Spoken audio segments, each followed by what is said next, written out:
La vita è bella, ma solo se siamo liberi e io lo sono stata fino alla fine. Grazie. Si è congedata così Gloria, la 78enne trevigiana malata oncologica, prima cittadina veneta a morire praticando il suicidio assistito. Di caso storico parla il medico che era con lei, Mario Riccio, consigliere generale dell'associazione Luca Coscioni. Gloria è la seconda persona in Italia ad aver scelto di porre fine alle proprie sofferenze tramite l'aiuto alla morte volontaria, reso legale dalla sentenza della Corte Costituzionale del 2019 sul caso Cappato Antoniani, ma è anche la prima persona ad aver ottenuto la consegna del farmaco e di quanto necessario da parte dell'azienda sanitaria. Dall'ULSS 2, marca trevigiana, solo poche righe. Riteniamo doveroso il massimo rispetto della privacy della persona e della famiglia, a cui vanno le nostre più sentite condoglianze, per cui non forniremo informazioni.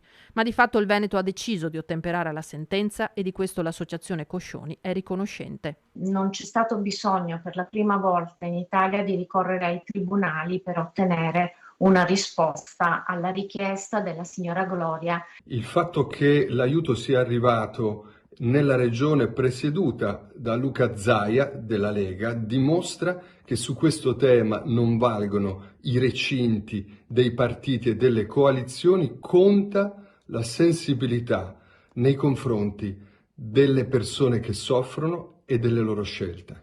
E sempre il Veneto ha accolto la richiesta di intraprendere la medesima procedura per il vicentino Stefano Geller, che ha però deciso di attendere e che sui social ha scritto: "Buon viaggio Gloria, hai ottenuto e fatto ciò che volevi ed è giusto così". Non è un problema di morte, è un problema di qualità della vita, perché per noi questo è l'elemento fondamentale.